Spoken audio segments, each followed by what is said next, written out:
Sabi nila matanda na tayo, dapat seryoso na sa buhay. Pero hindi nila alam, ilang laban ang pasan araw-araw.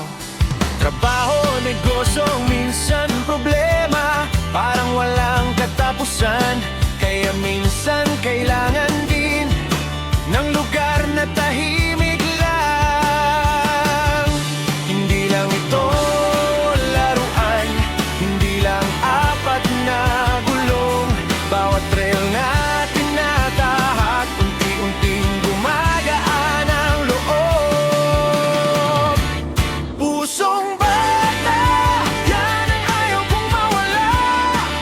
Sa bawat akyat, bawat lusong, may saya akong nadarama. Kapag nalampasan ang bawat hadlang, parang buhay kaya ko rin yan. Sa bawat ikot ng gulong, bumabalik ang ngiti ko.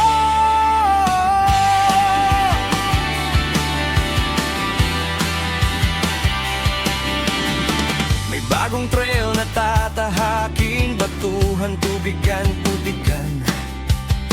Minsan bakuran lang sapat na, basta may saya at may ligaya.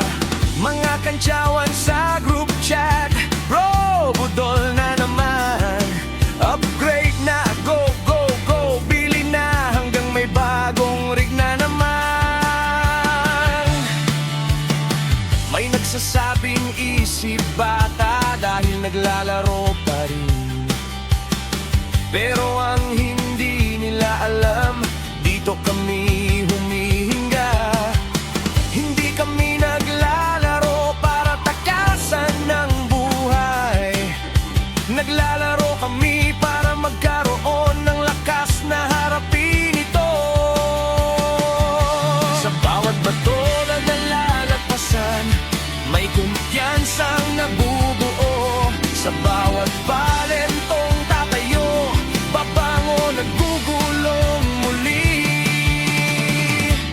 Pusong bata, hindi kailanman mawawala. Hindi lang ito tungkol sa RC, kundi sa lakas na muling bumangon at sumulong muli.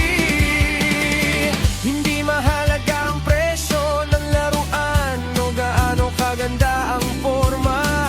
Ang pinakamahalaga, may dahilan pa rin tayong umiti. Habang may trail na tatahakin, habang may tropang kasama, o kahit mag-isa ka man, may saya at kapayapaang nadarama. Hindi namin hinahanap ang pinakamadaling daan, dapat pinakamahirap, dahil kapalit nito ang ligaya pag nalagpasan.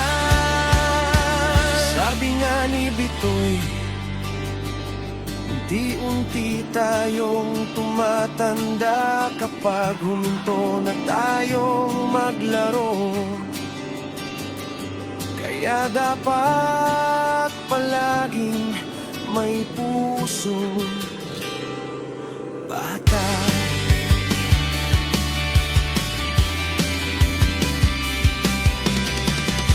Hindi lang ito laruan, hindi lang apat na gulong. Bawat trail na tinatahak, unti-unting gumagaan ang loob.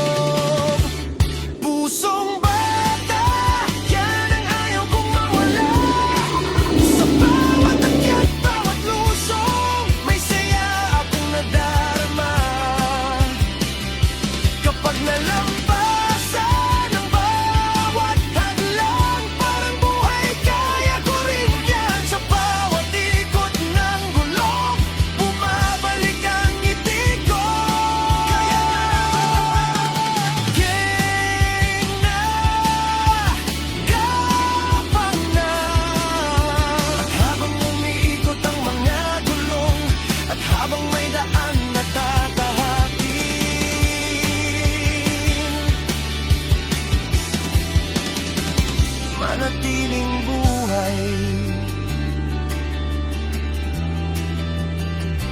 ang pusong bata.